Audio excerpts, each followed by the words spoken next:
ಭೂಮಿಯ ಮೇಲಿರುವ ಒಂದು ಜಾಗ, ಅಲ್ಲಿಗೆ ಕಾಲಿಟ್ಟವರು ಮತ್ತೆ ಹಿಂತಿರುಗುವುದಿಲ್ಲ. ಅಲ್ಲಿನ ಗಾಳಿಯಲ್ಲೂ ಒಂದು ಮರಣದ ವಾಸನೆ ಇದೆ. ದಶಕಗಳ ಕಾಲ ಪ್ರಪಂಚದ ಯಾವುದೇ ಭೂಪಟದಲ್ಲಿ ಇರದೇ ಇದ್ದ ಆ ಜಾಗ ಈಗ ಇಡೀ ಪ್ರಪಂಚದ ಅತಿ ದೊಡ್ಡ ನಿಗೂಢ.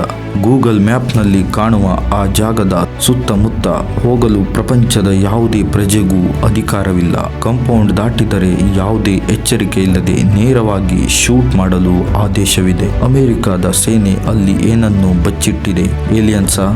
ಬೇರೆ ಗ್ರಹದ ವಿಮಾನಗಳೇ? ಅಥವಾ ನಮ್ಮ ಊಹೆಗೂ ನಿಲುಕದ ಮನುಕುಲವನ್ನೇ ನಾಶ ಮಾಡಬಲ್ಲ ಯಾವುದೋ ಭೀಕರ ರಹಸ್ಯವೇ?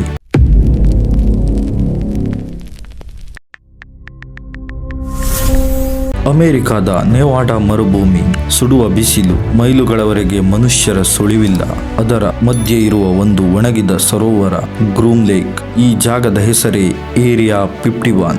ಇದು ಪ್ರಪಂಚದ ಅತ್ಯಂತ ರಹಸ್ಯವಾದ ಮತ್ತು ಭದ್ರತೆಯಿಂದ ಕೂಡಿದ ಮಿಲಿಟರಿ ಬೇಸ್. 2013ರವರೆಗೂ ಅಮೆರಿಕ ಸರ್ಕಾರ ಹೀಗೊಂದು ಜಾಗ ಭೂಮಿಯ ಮೇಲಿದೆ ಎಂಬುದನ್ನೇ ಒಪ್ಪಿಕೊಂಡಿರಲಿಲ್ಲ.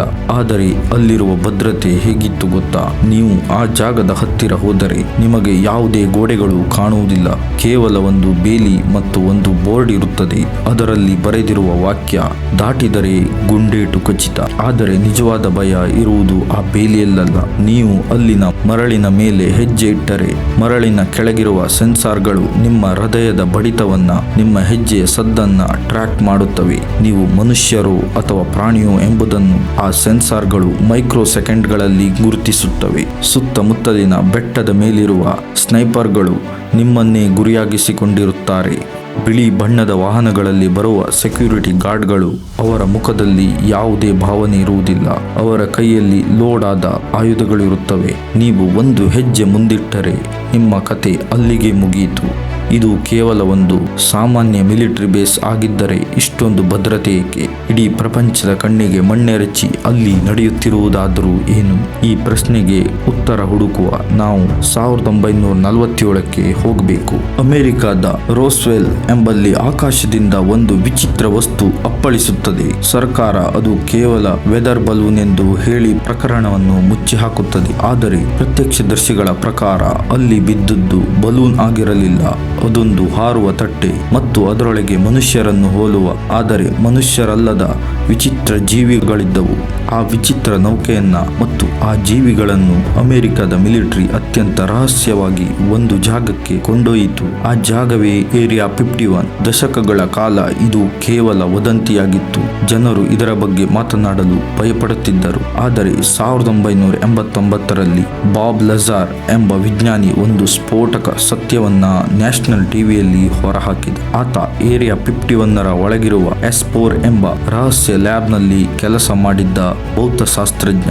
ಆತನ ಮಾತುಗಳು ಇಡೀ ಅಮೆರಿಕವನ್ನೇ ನಡುಗಿಸಿತ್ತು. ಆತನ ಪ್ರಕಾರ ಏರಿಯಾ 51ರ ನೆಲದಡಿಯಲ್ಲಿ ಭೂಮಿಗೆ ಸೇರದ 9 ವಿಚಿತ್ರ ನೌಕೆಗಳಿದ್ದವು. ಅಮೆರಿಕದ ವಿಜ್ಞಾನಿಗಳು ಆ ನೌಕೆಗಳನ್ನ ಬಿಚ್ಚಿ ಅದರ ತಂತ್ರಜ್ಞಾನವನ್ನ, ಅಂದರೆ ರಿವರ್ಸ್ ಇಂಜಿನಿಯರಿಂಗ್ ಮಾಡಲು ಪ್ರಯತ್ನಿಸುತ್ತಿದ್ದರು.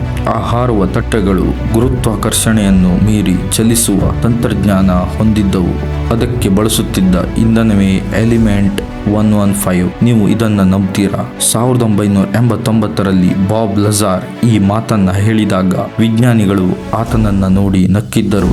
ಏಕೆಂದರೆ ಆ ಸಮಯದಲ್ಲಿ ವಿಜ್ಞಾನಕ್ಕೆ ಎಲಿಮೆಂಟ್ 115 ಎಂಬ ವಸ್ತುವಿನ ಬಗ್ಗೆ ಗೊತ್ತೇ ಇರಲಿಲ್ಲ. ಪೀರಿಯಾಡಿಕ್ ಟೇಬಲ್ನಲ್ಲಿ ಆ ವಸ್ತುವೇ ಇರಲಿಲ್ಲ. ಆದರೆ 2003ರಲ್ಲಿ, ಅಂದರೆ 14 ವರ್ಷಗಳ ನಂತರ, ವಿಜ್ಞಾನಿಗಳು ಎಲಿಮೆಂಟ್ 115 ಅನ್ನ ಅಧಿಕೃತವಾಗಿ ಕಂಡುಹಿಡಿದರು. ಹಾಗಾದರೆ ದಶಕಗಳ ಹಿಂದೆಯೇ ಬಾಬ್ ಲಜಾರ್ಗೆ ಈ ವಸ್ತುವಿನ ಬಗ್ಗೆ ಹೇಗೆ ತಿಳಿಯಿತು?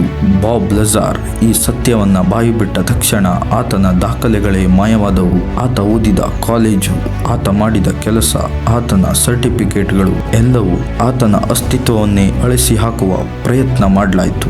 ಯಾರು ಸತ್ಯ ಹೇಳುತ್ತಾರೋ ಅವರನ್ನ ಹುಚ್ಚರನ್ನಾಗಿ ಮಾಡುವುದು ಅಥವಾ ಇತಿಹಾಸದಿಂದಲೇ ಅಳಿಸಿ ಹಾಕುವುದು ವ್ಯವಸ್ಥೆಯ ಅತ್ಯಂತ ಹಳೆಯ ತಂತ್ರ.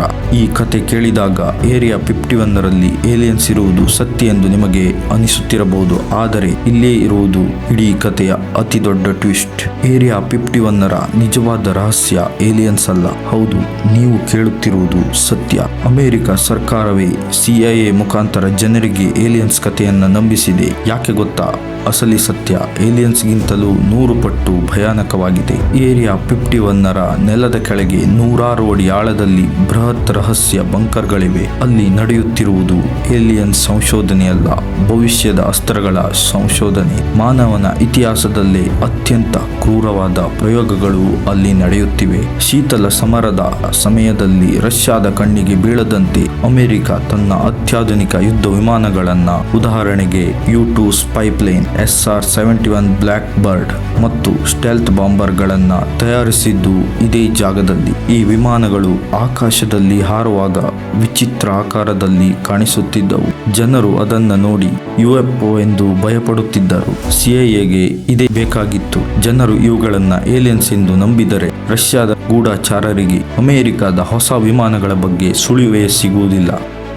ಆದರೆ ಈಗ ಅಲ್ಲಿ ತಯಾರಾಗುತ್ತಿರುವುದು ಕೇವಲ ವಿಮಾನಗಳಲ್ಲ. ಮಾಜಿ ಮಿಲಿಟರಿ ಅಧಿಕಾರಿಗಳು ಮತ್ತು ಕೆಲವು ಡಾರ್ಕ್ ವೆಬ್ ವರದಿಗಳ ಪ್ರಕಾರ ಏರಿಯಾ 51ನಲ್ಲಿ ಮನುಷ್ಯನ ಮೆದುಳನ್ನು ನಿಯಂತ್ರಿಸುವ ತಂತ್ರಜ್ಞಾನದ ಪ್ರಯೋಗ ನಡೆಯುತ್ತಿದೆ. ಜಾಗತಿಕ ಹವಾಮಾನವನ್ನೇ ಒಂದು ಅಸ್ತ್ರವನ್ನಾಗಿ ಬಳಸುವ ಹಾರ್ಪ್ ತಂತ್ರಜ್ಞಾನದ ರಹಸ್ಯ ಕಂಟ್ರೋಲ್ಗಳು ಇರುವುದು ಕೂಡ ಇದೇ ನೆಲದಡಿಯಲ್ಲಿ. ಕೆಲವರ ಪ್ರಕಾರ ಅಲ್ಲಿ ಟೈಮ್ ಟ್ರಾವೆಲ್ ಅಥವಾ ಸಮಯದ ಪ್ರಯಾಣದ ಪ್ರಯೋಗಗಳು ಕೂಡ ನಡೆಯುತ್ತಿವೆ. ಭವಿಷ್ಯವನ್ನು ನೋಡಬಲ್ಲ ಪ್ರಾಜೆಕ್ಟ್ ಲುಕಿಂಗ್ ಗ್ಲಾಸ್ ಎಂಬ ರಹಸ್ಯ ಪ್ರಾಜೆಕ್ಟ್ ಮೇಲೆ ವಿಜ್ಞಾನಿಗಳು ಕೆಲಸ ಮಾಡುತ್ತಿದ್ದಾರೆ. ಅಮೆರಿಕ ಸರ್ಕಾರಕ್ಕೆ ಜನರ ಗಮನ ಬೇರೆಡೆ ಸೆಳೆಯಬೇಕಿತ್ತು. ಅದಕ್ಕಾಗಿ UFO ಮತ್ತು ಏಲಿಯನ್ಸ್ ಕಥೆಯನ್ನ ತಾವೇ ಹುಟ್ಟುಹಾಕಿದರು. ನಾವು ಆಕಾಶ ದಿಟ್ಟಿಸುತ್ತಾ ಕೂತಾಗ ಅವರು ನೆಲದಡಿಯಲ್ಲಿ ಇಡೀ ಪ್ರಪಂಚವನ್ನ ಕ್ಷಣಾರ್ಧದಲ್ಲಿ ಬೂದಿ ಮಾಡಬಲ್ಲ ಅಸ್ತ್ರವನ್ನ ಸಿದ್ಧಪಡಿಸುತ್ತಿದ್ದರು. ಏಲಿಯನ್ಸ್ ಕತೆ ಕೇವಲ ಒಂದು ಪರದೆ. ಆ ಪರದೆಯ ಹಿಂದೆ ನಡೆಯುತ್ತಿರುವುದು ಮನುಷ್ಯನ ದುರಾಸೆಯ ಮತ್ತು ವಿನಾಶದ ಕರಾಳ ಅಧ್ಯಾಯ. ಇಂದಿಗೂ ಏರಿಯಾ 51ರ ಸಂಪೂರ್ಣ ರಹಸ್ಯ ಯಾರಿಗೂ ತಿಳಿದಿಲ್ಲ. ಆದರೆ ಲೇಟೆಸ್ಟ್ ಸ್ಯಾಟಲೈಟ್ ಚಿತ್ರಗಳನ್ನು ಗಮನಿಸಿದರೆ ಆ ಜಾಗ ದಿನದಿಂದ ದಿನಕ್ಕೆ ದೊಡ್ಡದಾಗುತ್ತಿದೆ. ನೆಲದ ಮೇಲಲ್ಲ, ನೆಲದ ಕೆಳಗೆ ಹೊಸ ಟನಲ್ಗಳು ನಿರ್ಮಾಣವಾಗುತ್ತಿವೆ. ಅವರು ಏನನ್ನು ಹುಡುಕುತ್ತಿದ್ದಾರೆ ಅಥವಾ ಏನನ್ನು ನಮ್ಮಿಂದ ಮುಚ್ಚಿಡುತ್ತಿದ್ದಾರೆ? ನಿಮ್ಮ ಪ್ರಕಾರ ಏರಿಯಾ 51ರ ಒಳಗೆ ನಿಜಕ್ಕೂ ಏನಿದೆ? ಭೂಮಿಗೆ ಬಂದು ಬಿದ್ದಿರುವ ಏಲಿಯನ್ಸ್ ನೌಕೆಗಳ ಅಥವಾ ಅಮೆರಿಕದ ರಹಸ್ಯ ಭೀಕರ ಅಸ್ತ್ರಗಳೇ? ನಿಮ್ಮ ಅನಿಸಿಕೆಗಳನ್ನು ಕಮೆಂಟ್ ಮಾಡಿ. ಈ ವಿಡಿಯೋ ನಿಮಗೆ ಇಷ್ಟವಾಗಿದ್ದರೆ ಲೈಕ್ ಮಾಡಿ, ಶೇರ್ ಮಾಡಿ. ಇಂತಹದ್ದೇ ಇನ್ಫಾರ್ಮೇಟಿವ್ ವಿಡಿಯೋಗಳಿಗಾಗಿ ನಮ್ಮ ಚಾನಲ್ ಸಬ್ಸ್ಕ್ರೈಬ್ ಆಗೋದನ್ನು ಮರಿಬೇಡಿ. ಮುಂದಿನ ವಿಡಿಯೋದಲ್ಲಿ ಸಿಗೋಣ. ಜೈ ಹಿಂದ್, ಜೈ ಕರ್ನಾಟಕ.